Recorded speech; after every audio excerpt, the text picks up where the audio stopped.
Howdy everybody, it is me, Rachel.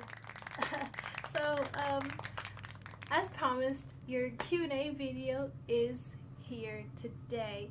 Now, most of these questions are from my Instagram because a lot of people message me on Instagram in the DMs, so I'm gonna just put them all here on the side and let's get started.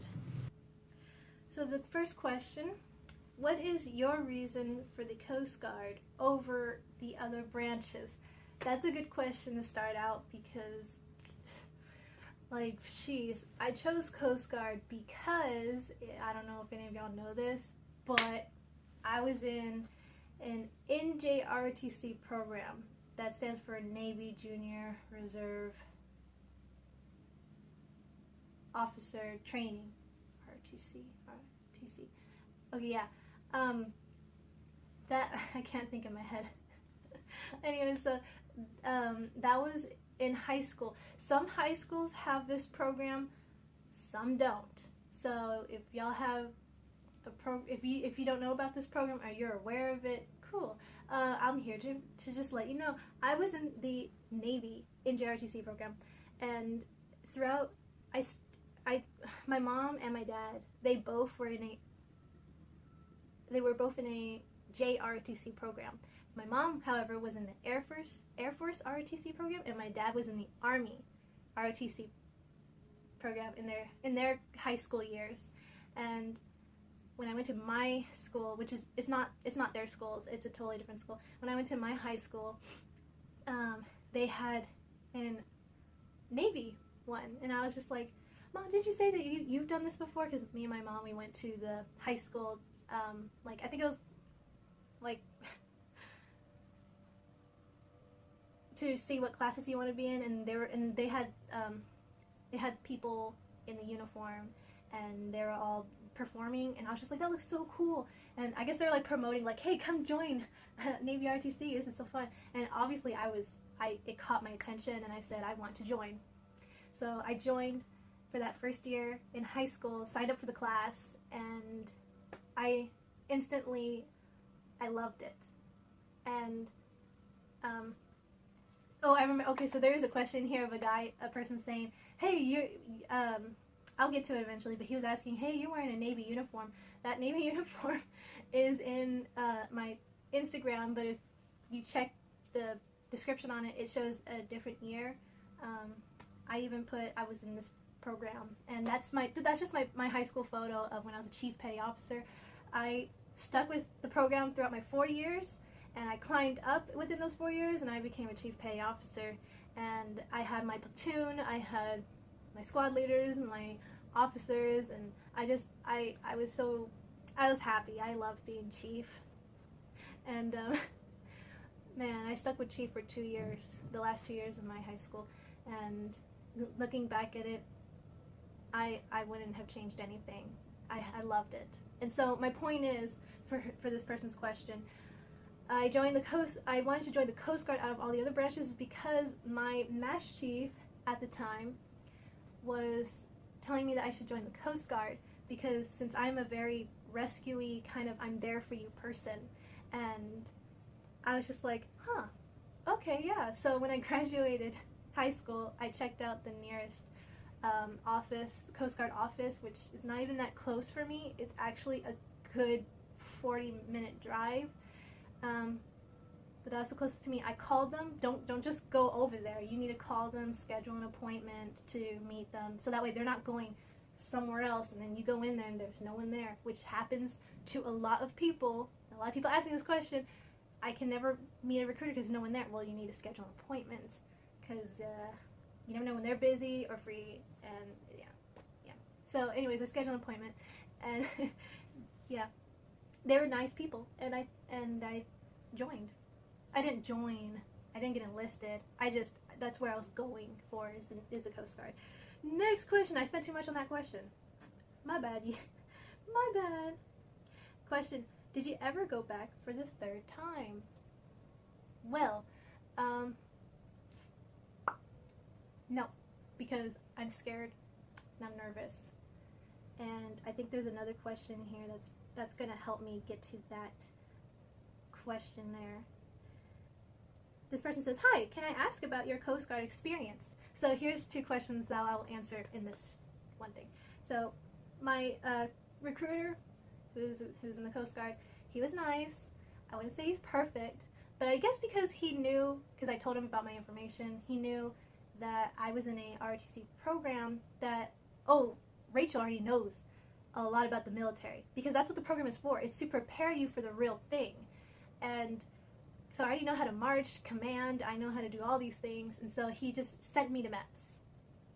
And then when I came back, I failed it the first time. And then he was like, okay, well, now I'm going to give you the practice ASVAB, which I should have had the practice ASVAB the first time before I even went to MEPS. But anyways, I'm not saying it's his fault. I'm not saying I blame him. Not every recruiter's the best. But he was very kind, and he had confidence in me, and I appreciated that so much. But sadly, I failed him. I failed the test the first time. Then I took the second. Okay, so when I took the practice ASVAB, I actually passed it. And then he was like, you actually passed it. I'm going to go take you there again. So within a month later, I went back to MEPS for the second time. And came back, told my recruiter, I failed it. And he was like, I think you just get really nervous. When you go into MEPS or when you take the test and you look at the timer, maybe that's what's holding you from passing it, is that you're nervous. And I looked at him and I thought, I think you're right, because ever since I graduated high school, I've started to have a lot more fear in my life. When I was young or younger in high school, I had a lot of confidence and I always was not afraid of anything. Now that I graduated, I'm getting older, I just kind of, excuse you, I lost my confidence, and I felt scared and nervous, and I felt like, oh, everyone else is doing well, and I'm just kind of here still taking my test. Anyways, don't ever go to MEPS with that mindset. That was me, sadly. That was 2 years ago when I took the test, and I never went back for my 3rd test.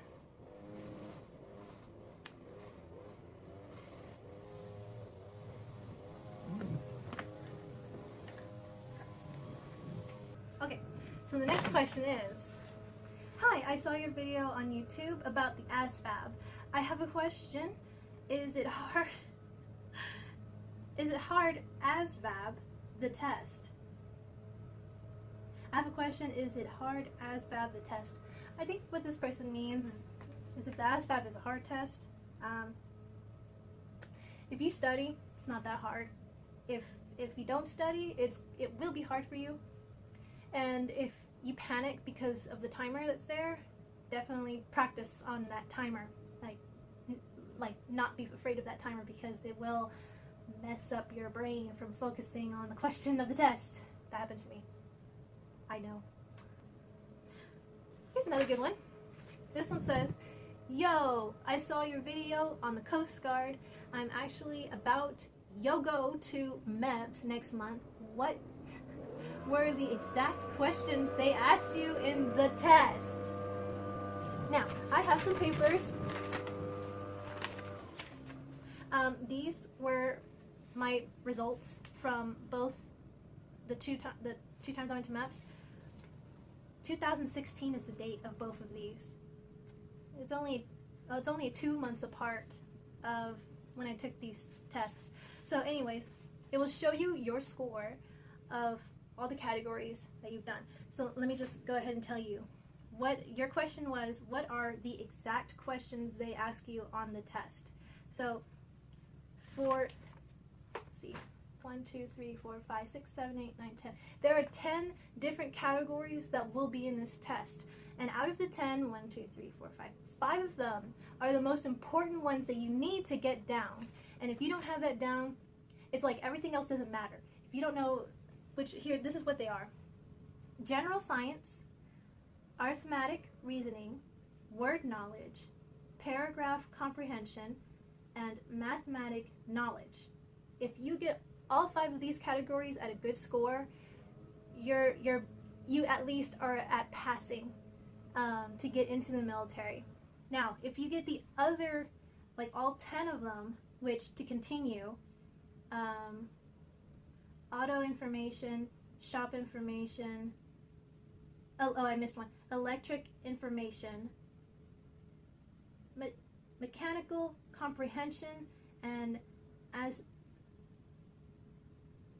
assembling objects. If you get the rest of those 5s down with a good score, you can like the rest of those 5. It's just seeing if you're good with auto mechanic, or if you're good with puzzle solving, if you're good with engineering, good with a ship, aircraft. It just shows what job they can actually fit you in. That's why the other 5 are kind of like they're there in the test. It's just to see where they can put you in. And obviously you can get a really good job if you do well in this test with like a very high 70 of a score or something like that. If you get to a 40 or low, or a little bit lower, you're passed to get into the military, but it's not like you're gonna get a very good job as an engineer or something. It's different for everybody. I'm not saying you can't do it. I'm not saying you may not get there. It's just different for everybody. And those are what's gonna be on the test. So the most important 5 ones that I told you, if you don't get those down, which I have not got them down, you will fail. And you'll end up with scores like mine. The first one was a score of a 7. Second one is a 9. Not very impressive, Rachel. Yeah. And right now I'm still having trouble with confidence in taking that 3rd test, and obviously that's why. And I'm not trying to say I give up. I just feel very, very down about it. Anyways, eventually I'll break out of this shell and I'll do it. But those are the most important things that you should get down. I promise you, it will make it easy on the test for you. If you don't get those down, it will be hard for you. This person asked me, that's cool that you're getting support. It's amazing the power of social media and how I can connect people. So are the other people that contact you stationed in Houston or in the Gulf area? They are from everywhere. Yes, Houston, towards Galveston, some that were in New York, Arizona. They've all, like, they would tell me this is where I'm from and how can I get into the military since it's different in those states. I say it's not different. I mean, I live here in Texas, and this is how I do it in Texas because I'm here. It's the same way of doing it in Arizona. Just find the nearest recruiter. Everything, if you always need that help, come to me. I will definitely help you. Everyone that's messaged me on Instagram, because I'm most active there, I answer you back, because if I needed someone's help and I reached out to them, I would want them to contact me back. That's how I feel. So if y'all need anything, I will help you. Those are all the questions for today. I hope that helped you. I have some lovely people who have messaged me, some lovely and touch-warming messages, and I'd like to share some of those. And let's see, I do have a question for you guys before I go. I was thinking about releasing a gaming content because I play this game called League of Legends. I'm super addicted to it, and I have a Twitch, but the Wi-Fi, I have AT&T, they are they're draining my game. I can't play the game as much, and the season ends next week on the 12th, and I can't grind because the Wi-Fi won't let me play the game. So it's lagging. My game is lagging way too much, and I can't even play it.